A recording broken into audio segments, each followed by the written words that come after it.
Donc, comme vous savez, frères et sœurs, nous sommes dans une vie faite de hauts et de bas. Nous préférons toujours les moments de haut, mais malheureusement, il y a des moments de bas et des fois de très bas. Et ce sont des choses qui sont malheureusement inévitables. Et lorsque les moments d'abattement arrivent, ils peuvent être très durs sur la conscience, très durs sur le spirituel, durs sur le corps. Et ce sont des moments qui peuvent être difficiles à vivre. Et ça dépend de la gravité de l'épreuve. Il y a des épreuves qui peuvent être soudaines, mais de courte durée, mais il y a des épreuves qui peuvent être plus longues et de plus longue durée. Et jouer un peu plus sur les nerfs, comme on dit.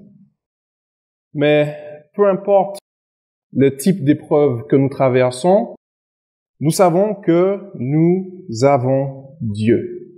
Et ça, c'est quelque chose de primordial. Il y a des millions et des milliards de personnes qui n'ont pas cette opportunité, qui ont une idée un peu vague pour certaines, mais qui n'ont pas notre compréhension. Et ça, c'est quelque chose de capital sur lequel nous devons nous appuyer. La plupart du temps, lorsque nous avons ces épreuves, lorsque nous avons ces difficultés, nous prions, nous jeûnons, j'espère, nous demandons à être oints s'il s'agit d'une maladie, d'un problème physique, même spirituel, ou mental, on peut demander à être oint pour ça.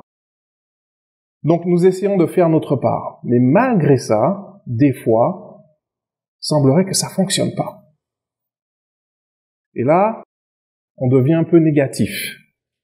On devient négatif et on commence à douter de Dieu. Je me souviens pour ma part, environ 12 ans, quand je traversais ma période très très très difficile, j'étais là, je comprends pas. Je demandais quelque chose à Dieu qui paraît un peu stupide, mais j'ai quand même demandé, je dis, est-ce que tu peux me faire un câlin, s'il te plaît? Je savais très bien que je n'allais pas sentir 2 bras autour de moi, mais j'avais comme ce besoin. Et peut-être que certains d'entre vous ont déjà fait ce genre de requête un peu farfelue.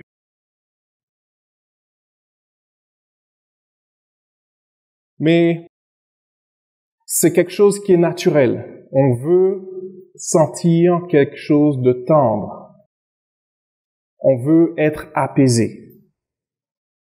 On veut que le négatif s'en aille. Et forcément, nous nous tournons vers notre Père Céleste pour recevoir ce réconfort. Et donc, je voudrais parler de ce sujet aujourd'hui et je voudrais nous encourager et nous rappeler les traits essentiels de Dieu, sa tendresse paternelle et aussi la manière dont il nous voit, dont il nous considère.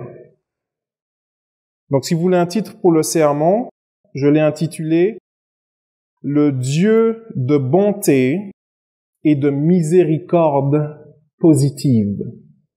Le Dieu de bonté et de miséricorde positive.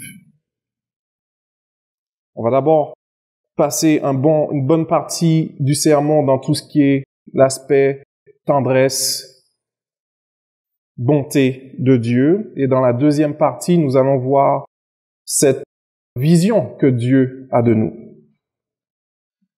On a parlé de certains éléments en commençant le sermon, lorsque nous sommes en difficulté.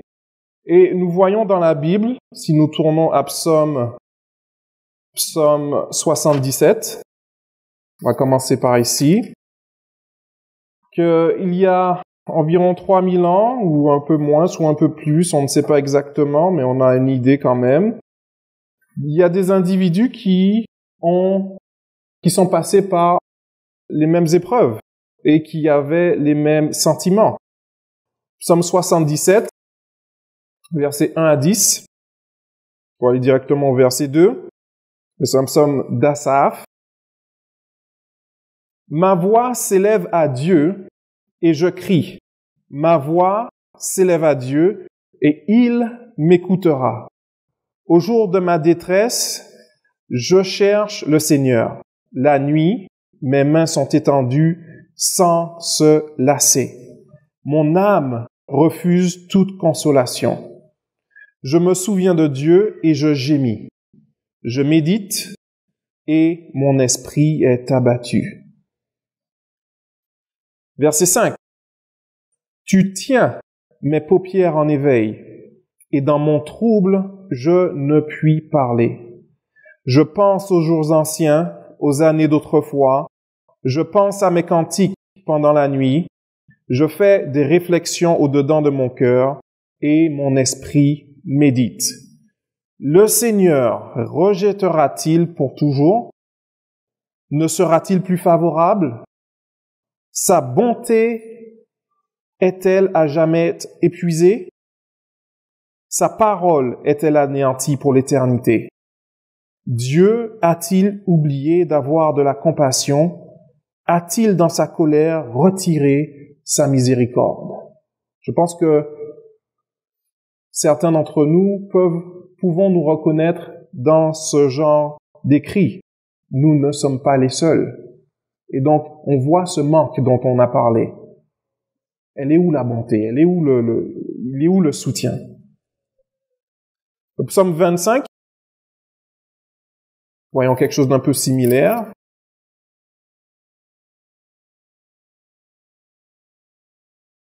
Psaume 25, versets 5 à 8. Conduis-moi dans ta vérité et instruis-moi, car tu es le Dieu de mon salut. Tu es toujours mon espérance. Éternel, souviens-toi de ta miséricorde et de ta bonté. Donc là, on voit cette fois-ci que David ici demande cette miséricorde. Asaph était dans l'interrogation, David est lui dans la réclamation, il demande. Souviens-toi de ta miséricorde et de ta bonté, car elles sont éternelles. Ne te souviens pas de mes fautes, ou plutôt des fautes de ma jeunesse, ni mes transgressions. Souviens-toi de moi selon ta miséricorde, à cause de ta bonté, ô Éternel. L'Éternel est bon et droit, c'est pourquoi il montre aux pécheurs la voie. Donc, nous voyons encore que ces attributs de bonté, de miséricorde, de compassion, de tendresse ont été réclamés par des grands de ce monde, des grands que Dieu a choisis et a appelés comme nous.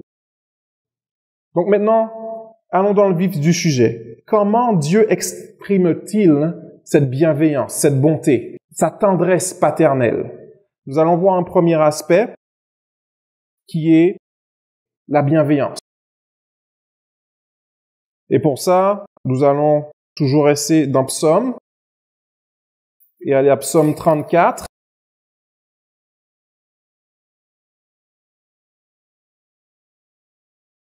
Psaume 34 au verset 11.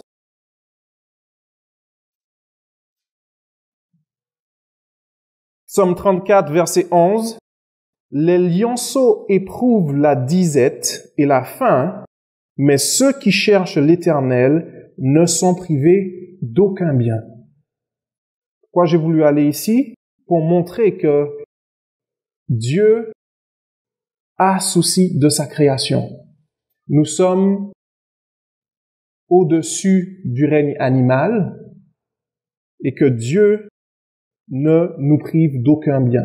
Il nous donne ce dont nous avons besoin.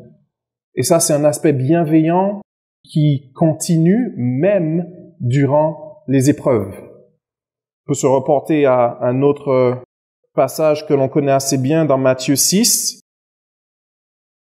Matthieu 6, versets 26 à 33.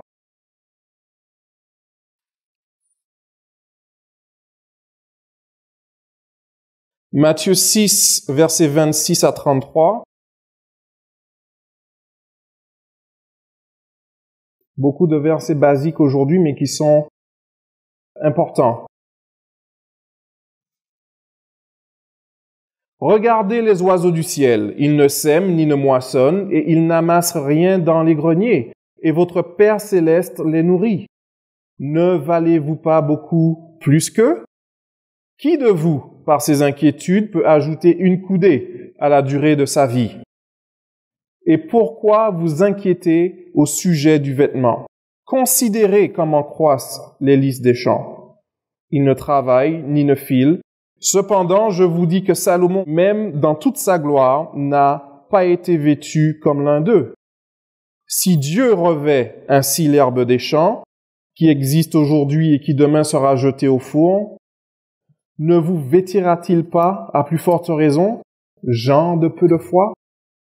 Ne vous inquiétez donc point et ne dites pas, que mangerons-nous, que boirons-nous, de quoi serons-nous vêtus? Car toutes ces choses, ce sont les païens qui les recherchent. Votre Père céleste sait que vous en avez besoin. Cherchez premièrement le royaume et la justice de Dieu, et toutes ces choses vous seront données par-dessus. Donc, cela peut sembler un peu simpliste, mais c'est la réalité. Même dans les épreuves, Dieu est bienveillant en nous donnant ces éléments de base. Il ne nous donne pas ce que l'on veut, nécessairement, mais il nous donne ce dont nous avons besoin. Nourriture, vêtements. On peut penser aux enfants d'Israël dans le désert, après leur rébellion. Leur punition, c'était 40 ans, errer dans le désert. Et malgré ça, ils n'ont eu aucun souci avec ses besoins primaires. Dieu a pourvu. C'est le type de Dieu que nous servons, malgré la rébellion, malgré leur tête dure. On peut appliquer à nous aussi. Il nous donne ces éléments de base. Et donc ça aussi, c'est une facette de sa tendresse. Matthieu 5, verset 45. Toujours dans le même esprit. Matthieu 5, verset 45.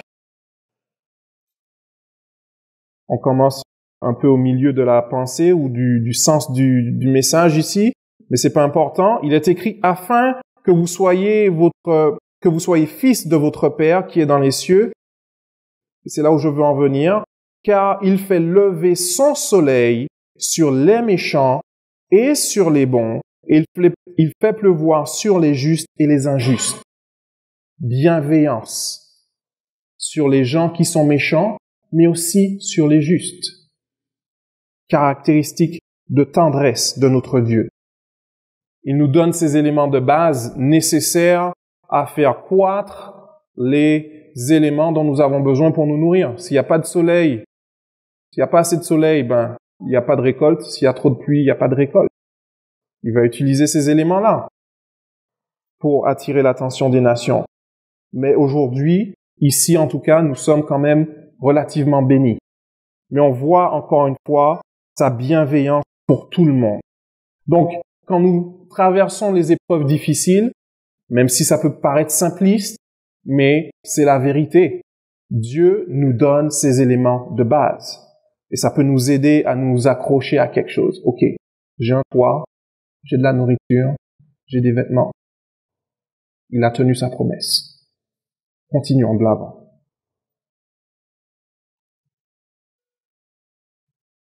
Deuxième élément. Miséricorde. C'est-à-dire qui pardonne. Ça, c'est quelque chose qui est le nerf de la guerre, si on peut dire. Parce que nous sommes pécheurs. Nous avons beau être baptisés, avoir le Saint-Esprit, il nous arrive de pécher, malheureusement. Et c'est la nature des choses. Et David, ayant reçu le Saint-Esprit aussi, témoigne et rappelle encore une fois la tendresse de Dieu à travers le pardon. Retournons dans le livre des Psaumes. Psaume 103, verset 8. Psaume 103, verset 8. L'Éternel est miséricordieux et compatissant, lent à la colère, riche en bonté. Il ne conteste pas sans cesse. Il ne garde pas sa colère à toujours. Il ne nous traite pas selon nos péchés. Il ne nous punit pas selon nos iniquités. David nous rappelle cela. Et il rappelle les attributs de Dieu. Miséricordieux, c'est celui-là que nous développons en ce moment. Lent à la colère. Riche en bonté. Tout ça, ce sont des attributs positifs qui ont rapport au réconfort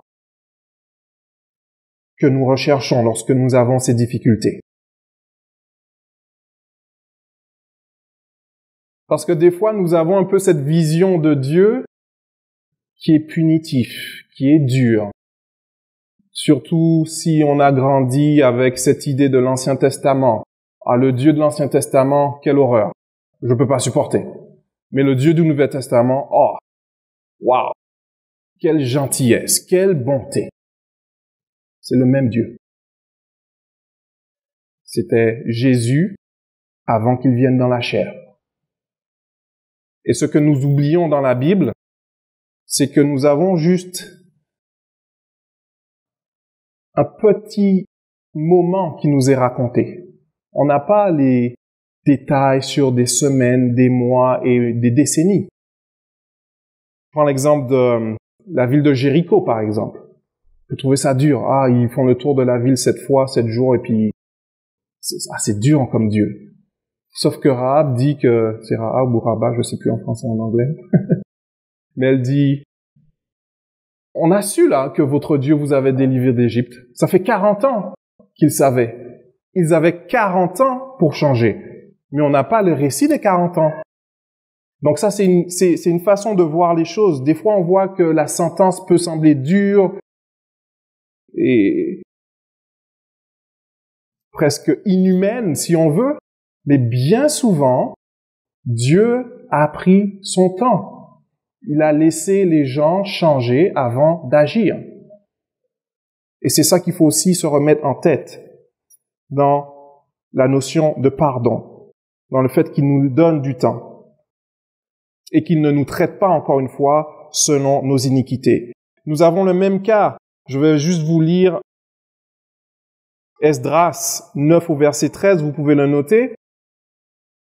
Mais Esdras dit la même chose.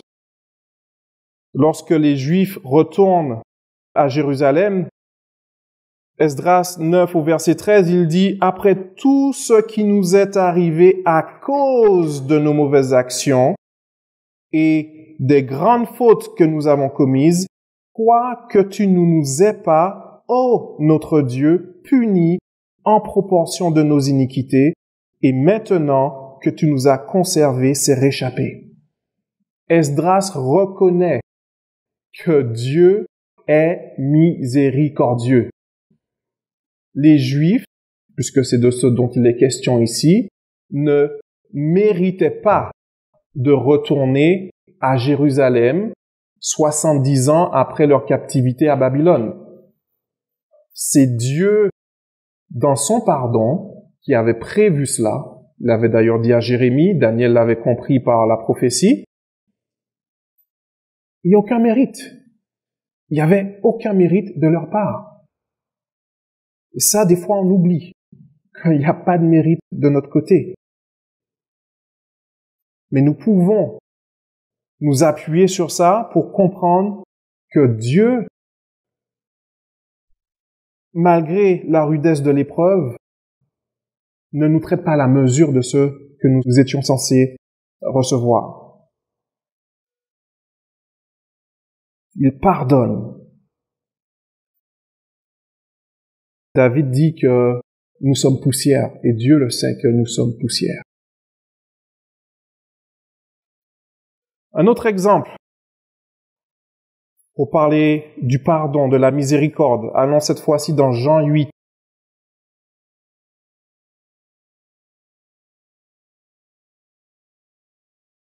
Au verset 3. Jean chapitre 8, verset 3 à 11. Encore une fois, histoire très, très, très célèbre.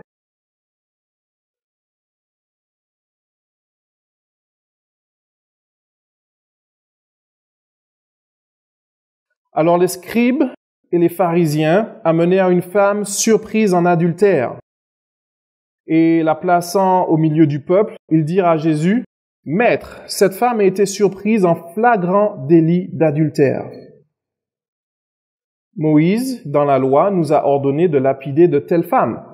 Toi donc, que dis-tu » Il disait cela pour l'éprouver, afin de pouvoir l'accuser. Mais Jésus s'étant baissé, écrivait avec le doigt sur la terre. Comme il continuait à l'interroger, il se releva et leur dit, « Que celui de vous qui est sans péché, jette le premier la pierre contre elle. » Et s'étant de nouveau baissé, il écrivait sur la terre. Quand ils entendirent cela, accusés par leur conscience, ils se retirèrent un à un, depuis les plus âgés jusqu'au dernier. Et Jésus resta seul avec la femme qui était là au milieu. Alors s'étant relevé et ne voyant plus que la femme, Jésus lui dit, « Femme, où sont ceux qui t'accusaient? Personne ne t'a-t-il condamné? » Elle répondit, « Non, Seigneur. » Et Jésus lui dit, « Je ne te condamne pas non plus. Va et ne pêche plus. » Imaginez-vous être dans la situation de cette femme, à l'article de la mort. Vous avez le Créateur de l'univers dans un exemple puissant de miséricorde, tout en étant fautive, qui lui pardonne. Exemple puissant de miséricorde. Ce passage est tellement puissant qu'il est même repris à droite et à gauche, notamment si vous regardez la télé aux États-Unis. Nous savons que les États-Unis ont beaucoup de politique et de religion en même temps. Et des fois, quand il y a des gens qui ont un avis un peu plus conservateur que libéral et qu'ils sont dans des émissions où les animateurs sont des libéraux, ils vont souvent prendre cet exemple pour dire « Ah, mais vous dites ci et ci, mais elle est où votre compassion? Jésus, il a fait ci avec la madame. » C'est vrai? Mais ils oublient la dernière partie. « Va et ne pêche plus. » C'est jamais mentionné. La compassion, le pardon, ce n'est pas un permis pour faire n'importe quoi. C'est un permis pour effacer la faute et qu'on reparte de l'avant. Mais là, ce sont encore une fois des exemples extraordinaires que nous voyons dans la compassion de Dieu. Je peux vous dire que cette dame-là, quand elle est rentrée le soir chez elle, ça a dû travailler, peut-être dû même pleurer. La tendresse de Dieu s'est manifestée à travers Jésus.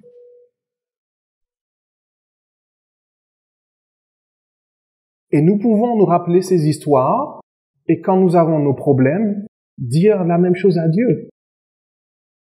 J'ai pas agi comme cette femme-là.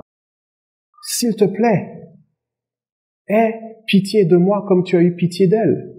C'est des choses que nous pouvons dire. Ces histoires sont là pour ça. C'est pas juste pour faire joli dans nos Bibles.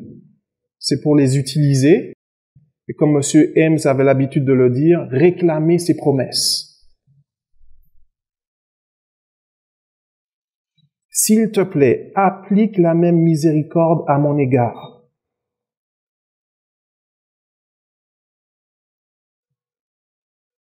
Une autre facette du pardon de Dieu ou de la miséricorde de Dieu. Nous sommes toujours dans le point de la miséricorde. Jérémie 10, au verset 24. Jérémie 10, au verset 24.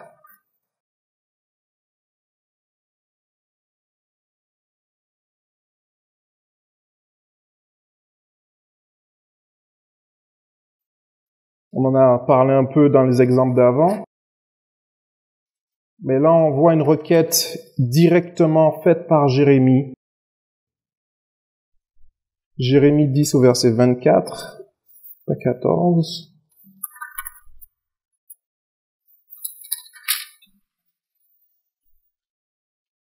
Châtie-moi, ô Éternel, mais avec équité. Pourquoi? Et non dans ta colère, de peur que tu ne m'anéantisses.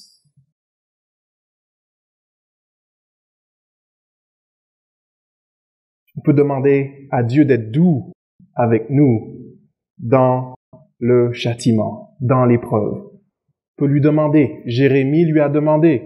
Encore une fois, c'est pas juste pour faire joli dans nos Bibles, c'est pour les appliquer. Une fois, puis 2 fois, puis 3 fois, puis ça peut devenir une routine dans nos prières pendant l'épreuve.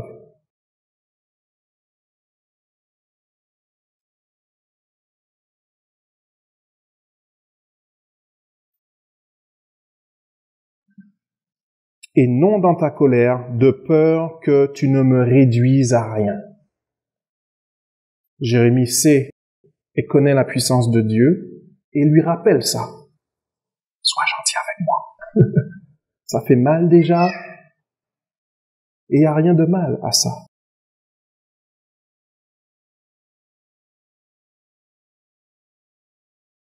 Voyons maintenant un troisième aspect de sa tendresse paternelle. Et c'est l'aspect de la compassion. Mais je veux utiliser l'aspect de la compassion à travers l'exemple de Jésus. Ce qu'il ne faut pas oublier, encore une fois, Jean 1, verset 1, Jésus est Dieu. Quelque chose qu'il faut qu'on mette dans nos têtes. Jésus est Dieu, et donc quand on parle de Dieu en général, citer des exemples de Jésus, tout à fait normal. Et même dans Ésaïe 9, quand on parle de Jésus, car un enfant nous est né, un fils nous est donné, il y a plusieurs attributs qui sont mentionnés. On l'appellera admirable, conseiller, Dieu puissant, Père éternel. Donc même l'attribut paternel est un peu attribué à Jésus. Donc rien de mal, encore une fois, à entre guillemets mélanger les deux, puisque nous savons que la divinité est composée de 2 êtres, le Père et le Fils. Ils sont tous 2 Dieu. Il y a juste un rang. Il y a un Père et il y a un Fils. Le Père domine le Fils. Et on va pas passer beaucoup de temps sur cet aspect de compassion parce que M. Arsenault a donné un sermon il y a quelques semaines là-dessus. Mais je voudrais me reporter à Marc 6. Marc, chapitre 6.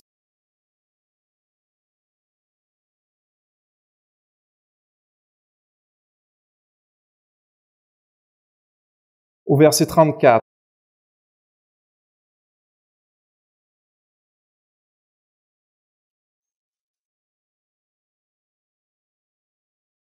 C'est lorsque Jésus allait accomplir encore un miracle avec la multiplication des pains. Marc 6 au verset 34, donc il voit cette foule rassemblée devant lui. Quand il sortit de la barque, Jésus vit une grande foule et il fut ému de compassion pour eux parce qu'ils étaient comme des brebis qui n'ont point de berger. Et il se mit à leur enseigner beaucoup de choses.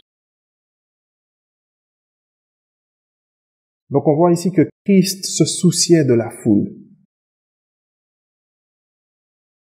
Il avait de la compassion pour eux. C'était son peuple, les Juifs. Imaginez, il pense, il voit tous ces gens. Il voit le peuple dans lequel il est venu sur terre, les Juifs. Peut-être qu'il est en train de penser à Israël au complet. C'était 12 tribus avant, puis là ils sont juste 2. Puis il voit les gens qui sont dans un besoin extraordinaire. Ces gens ne sont pas capables de discerner le bien ou le mal, leur droite de leur gauche. Ils ont les écrits que nous avons. Ils sont censés avoir des sacrificateurs et des scribes. Et ils n'arrivent pas à discerner qu'il est le Messie qu'ils attendaient, alors qu'ils ont réclamé pendant tant d'années. Jésus a compassion et leur enseigne des choses, c'est pas précisé, mais certainement à propos du royaume de Dieu.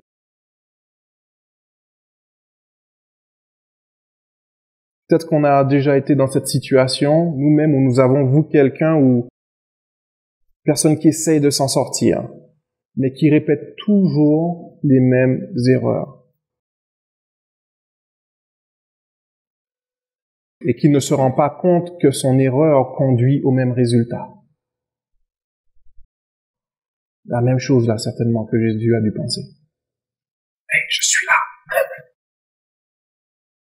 Changez vos voies. La compassion. Il va leur enseigner des choses pour mieux faire.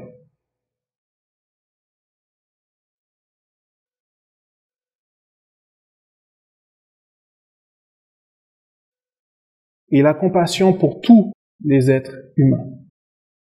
On ne sait pas combien de milliards de personnes qui ont vécu depuis Adam et Ève jusqu'à maintenant. Certaines disent 50 milliards, d'autres 100 milliards, on ne sait pas. Mais je suis sûr que Dieu au ciel et Jésus ont la compassion pour toutes ces personnes. Ils n'aiment pas voir des Ukrainiens qui tuent des Russes qui tuent des Ukrainiens, des gens de Gaza qui tuent des Israéliens qui tuent des gens de Gaza, des problèmes en Afrique, en Éthiopie, Chine, Pakistan. Ils n'aiment pas voir l'itinérant qui est devant notre bloc. Ils n'aiment pas ça. Il a compassion pour eux. Il sait que un jour, ça va finir. Il ne prend pas plaisir à ça. Il n'aime pas voir des êtres humains créés à son image être dans cet état. Et il a compassion pour eux.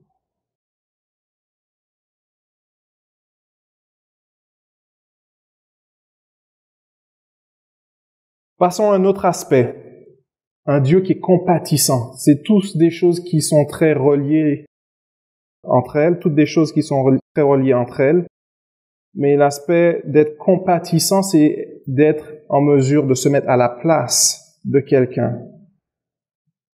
Reportons-nous au livre de Jean. Jean chapitre 11.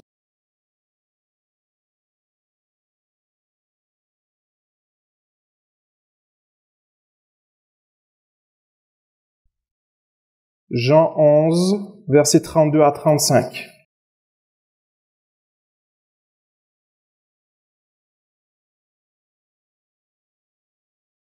Jean 11, versets 32 à 35. Encore un autre récit que nous connaissons bien.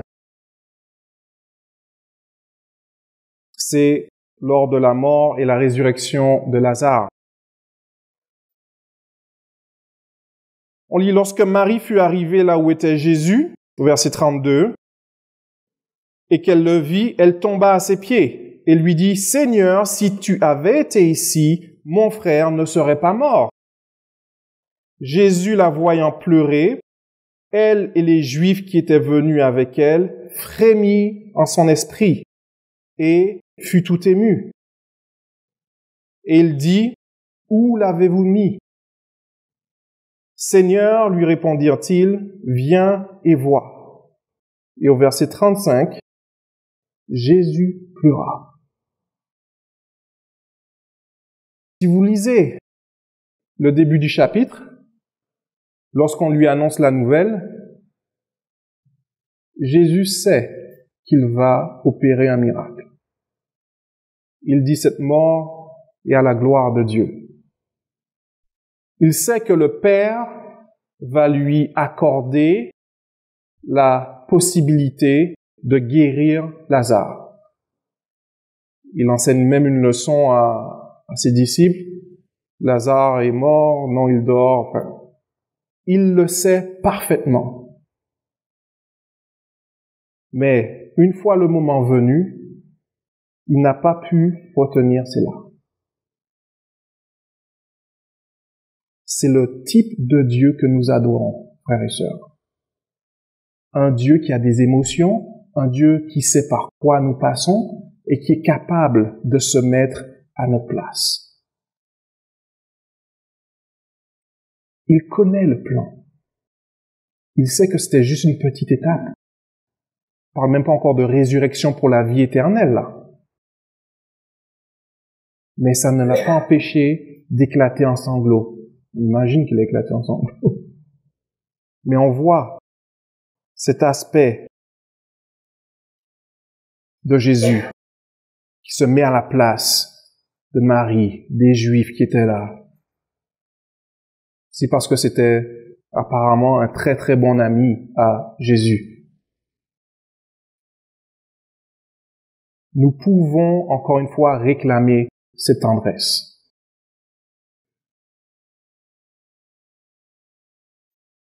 Peut-être que là-haut dans les cieux, même quand nous traversons des problèmes, on le voit pas, mais peut-être qu'il éclate en sanglots.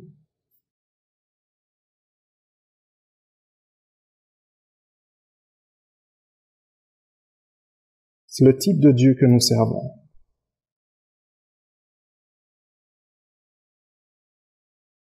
Revenons sur le Père cette fois-ci. Parler de Jésus. On a parlé du côté compatissant. On n'a pas nécessairement de preuves directes par rapport à cela, mais imaginez la douleur de Dieu le Père le jour de la Pâque, 31. Même situation. Avant que le moindre atome de l'univers ait été créé, avant que la notion de temps n'existe, ils savaient, au cas où l'homme qu'ils allaient créer venait à pécher, la parole viendrait sur terre dans la forme du Christ pour donner sa vie. Ils connaissaient le plan, ils l'ont établi il y a des milliards d'années.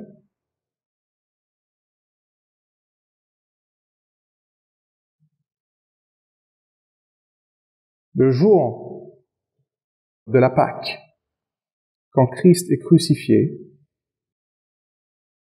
l'atmosphère change. Peut-être était-ce le Père qui exprimait sa douleur de voir son alter ego avec qui il a toujours vécu disparaître de la surface de la terre pendant 3 jours et 3 nuits. Matthieu 27, verset 45, je vous le lis juste, dit « Depuis la 6e heure jusqu'à la 9e, il y eut des ténèbres sur toute la terre. » Verset 51, « La terre trembla. » Encore une fois, on n'a pas de preuves, mais on peut suspecter les émotions du Père céleste se manifester à travers ces éléments.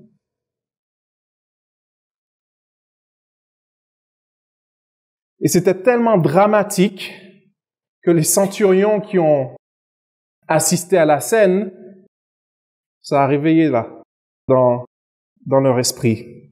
Et ils en sont venus à la conclusion, vraiment, celui-ci était le Fils de Dieu.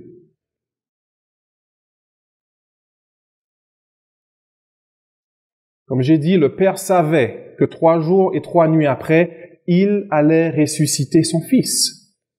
Ça avait été planifié des milliards d'années à l'avance, mais malgré ça, dans le moment venu, l'émotion fait surface. Alors, on peut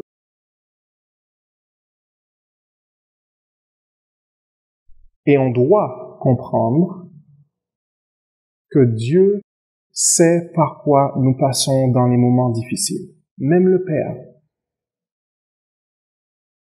Et nous allons aller à Hébreux 4 pour nous rafraîchir la mémoire par rapport à cet aspect d'être compatissant, de se mettre à la place de quelqu'un. Hébreux 4, 14. Hébreux chapitre 4 au verset 14 à 16.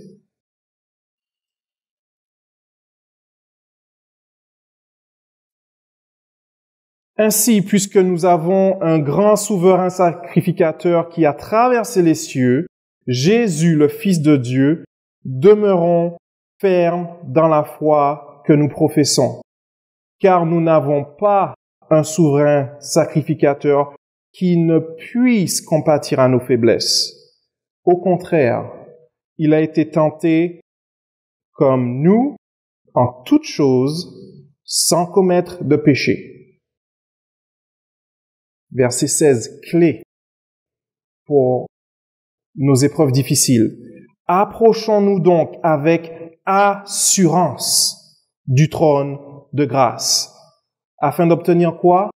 Miséricorde et de trouver grâce pour être secourus dans nos besoins. Nous savons qu'il a été tenté en toutes choses. Imaginez toutes les pires pensées que vous avez pu avoir. Christ a eu quelque chose de similaire. La différence, c'est qu'il n'a pas agi quand il s'agissait de mauvaises pensées. Je le donne, Père, c'est pas pour moi. Il sait ce qui se passe dans cet organe, ici aussi. Toute chose. Parce que nous savons ça, la Bible nous dit, approchons-nous avec assurance. Ce côté compatissant doit nous donner l'assurance de ne pas trembler, d'aller avec foi, d'aller avec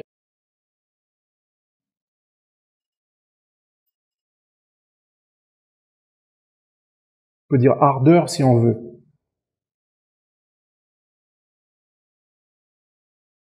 Devant le trône de Dieu et de demander ces choses.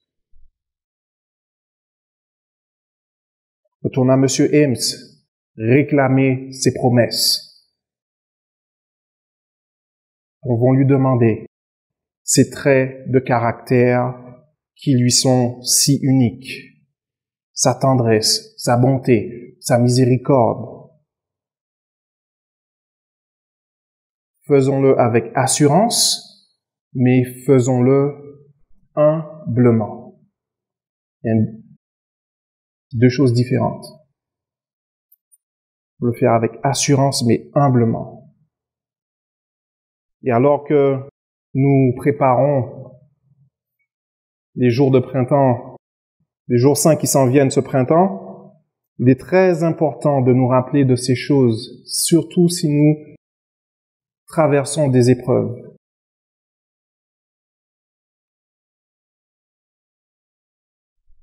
Pour que notre examen de soi soit plus facile. Ça me permet d'enchaîner sur la deuxième partie du sermon, qui est les pensées de Dieu à notre égard. Parce que si on ajoute cela à ce qu'on vient de couvrir, cela nous donne encore plus d'éléments pour nous approcher de Dieu et de ne pas voir tout le temps le côté négatif, le Dieu qui punit, le Dieu qui est dur, le Dieu qui ne comprend pas par quoi je passe. Parce que si on sait comment il nous voit, ça nous donne une perspective différente. Parce qu'on aime tous être encouragés de temps à autre. On aime tous recevoir des compliments. Des fois, on se demande comment un tel ou une telle me perçoit. Ça peut être bien, mais c'est pas essentiel. Le mieux, c'est de savoir comment Dieu nous perçoit. Et il y a un passage qui me vient en tête, c'est celui de Jérémie 29. Quand on parle de vision, quand on parle de pensée de Dieu à notre égard, Jérémie 29, versets 11 à 14.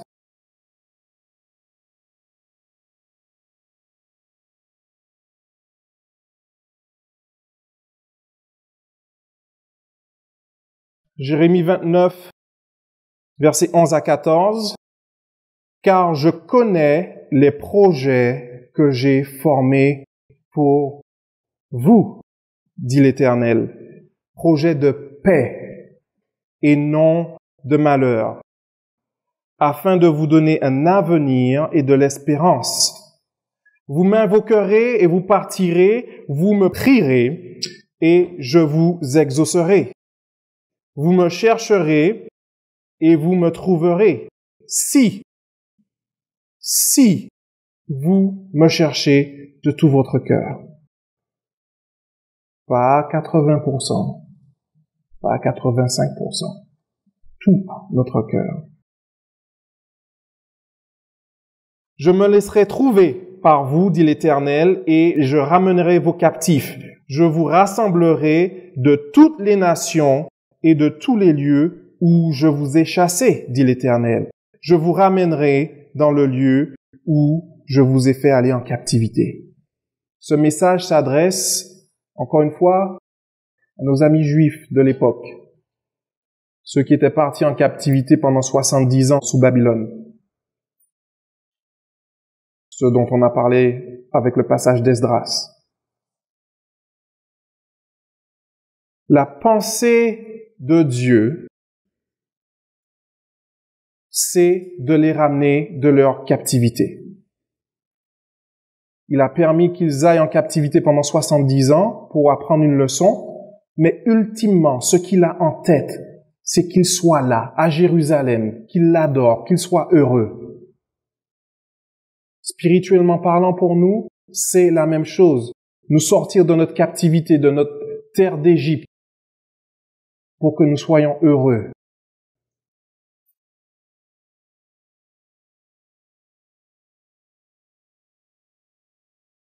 Il pense positivement. C'est ce qu'il faut retenir. Il a une pensée positive. Je connais les projets que j'ai pour vous. Projets de paix. Et Dieu aime là-haut quand nous le mettons en premier dans toutes choses. Un proverbe, je n'ai pas le proverbe en tête, mais qui dit « Considérez l'Éternel dans tous vos plans ». Je paraphrase. Tous nos plans. Il aime ça. Il est fier. Rappelez-vous des éloges qu'il fait à propos de Job. Satan vient, il n'a rien à faire. Il fait ce qu'il fait de mieux. Et Dieu lui dit, est-ce que tu as vu mon serviteur Job, là? Ça, c'est au tout début du livre, hein? Avant les 48 chapitres qu'on a. Job doit s'améliorer encore. Dieu le sait. Mais il a une très grande estime de Job. Parce que Job n'est pas parfait. Mais Job applique petit à petit les commandements de Dieu. La voie de vivre de Dieu. Ça, c'est quelque chose qui est quand même assez puissant. Quand on sait par quoi il est passé, savoir que Dieu avait quand même cette estime pour lui. David, un homme selon son cœur. Abraham, il appelle mon ami.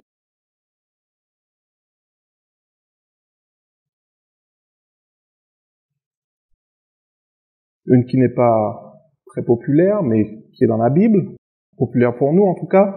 Marie, toi à qui une grâce a été faite. En anglais, ça ressemble plus à toi que Dieu a fait jouir de sa faveur.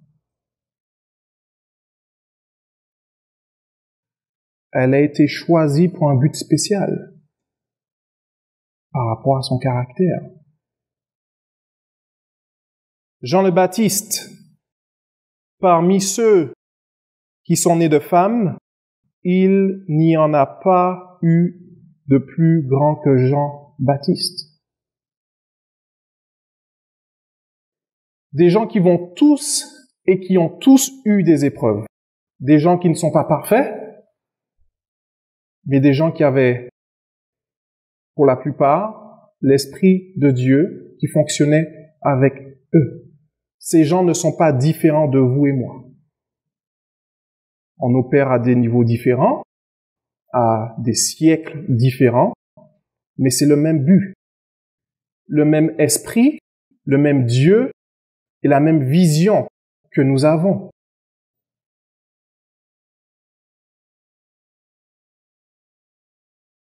Donc peut-être qu'un jour, on saura comment Dieu pense ou nous regarde, voit comment nous sommes.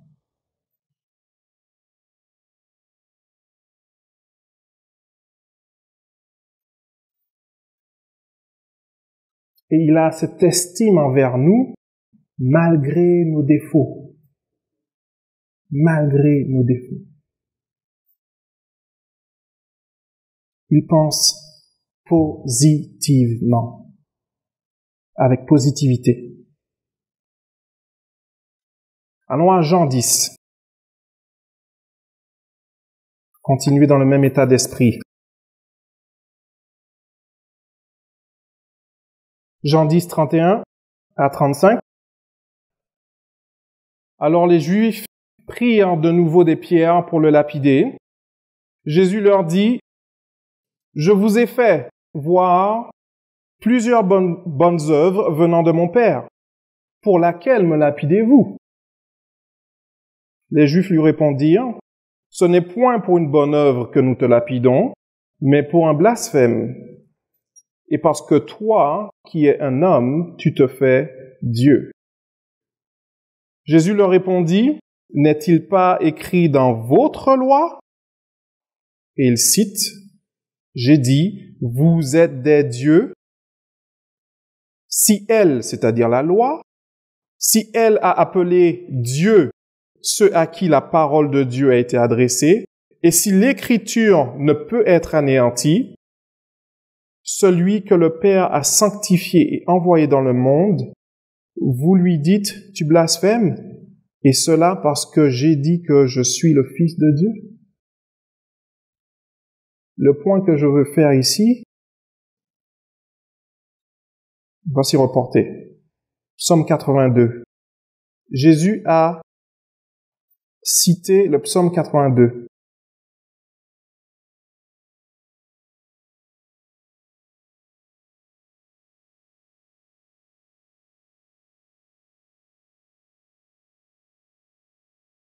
Verset 6. J'ai dit, vous êtes des dieux, vous êtes tous des fils du Très-Haut. Donc là, il les remet un peu en place. Il dit, votre livre, qui est son livre, dit que vous êtes des dieux. Paraphrase. Vous êtes pécheurs. Moi, je ne suis pas pécheur. Et vous voulez me lapider? Mais le point ici, c'est que Dieu, dans sa Bible, dit que ceux qui sont des dieux sont ceux à qui la parole a été révélée. Dieu pense positivement. Il nous voit comme des dieux en devenir, mais c'est comme ça qu'il pense.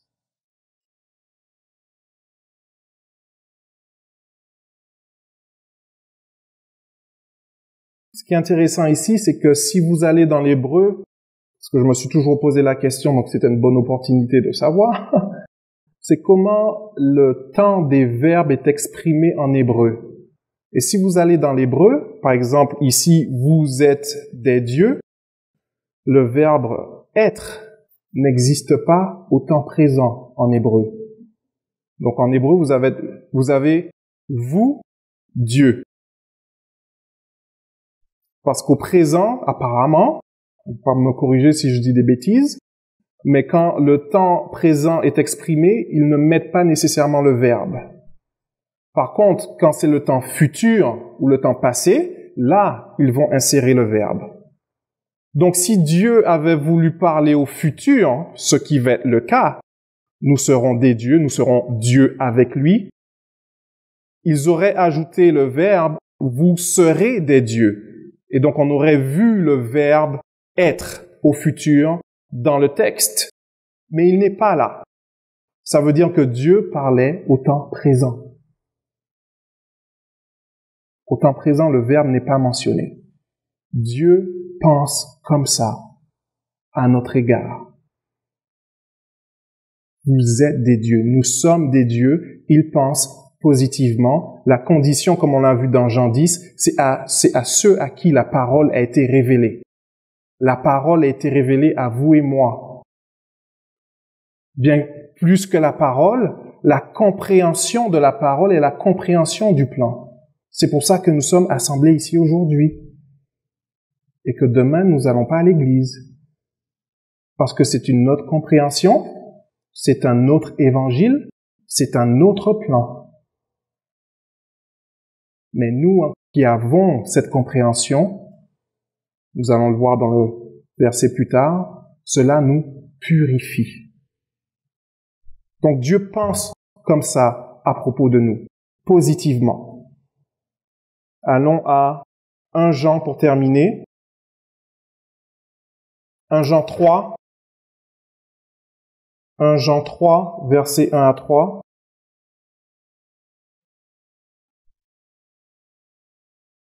Voyez quel amour le Père nous a témoigné pour que nous soyons appelés enfants de Dieu.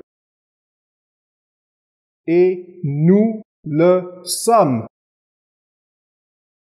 Si le monde ne nous connaît pas, c'est qu'il ne l'a pas connu. Bien-aimés, nous sommes maintenant enfants de Dieu, et ce que nous serons n'a pas encore été manifesté. C'est puissant ce que Jean dit ici. Mais nous savons que lorsqu'il paraîtra, nous serons semblables à lui parce que nous le verrons tel qu'il est. Quiconque a cette espérance en lui se purifie comme lui-même est pur. Jean insiste. Nous sommes maintenant des enfants de Dieu. Dieu, c'est comme ça qu'il nous voit. Il pense positivement. Il sait que nous sommes faits de chair et de sang, que nous sommes faillibles. Mais il nous voit comme ses enfants. Parce que nous avons été engendrés par son esprit qui nous donne, comme je l'ai dit tout à l'heure, cette compréhension de son plan. C'est ça qui nous permet d'avoir cet attribut de Dieu en devenir et d'enfant maintenant, mais ce que nous serons n'a pas encore été révélé. J'aime bien comment Jean le dit. Mais ça prouve encore une fois comment Dieu nous considère. Il ne nous considère pas comme des moins que rien. Il sait que nous sommes rien. Mais il a cette pensée positive lorsque nous marchons avec lui.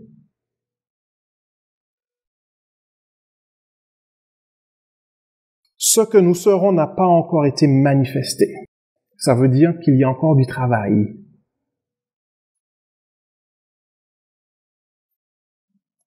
Et que nous devons continuer à persévérer dans cette relation avec Dieu.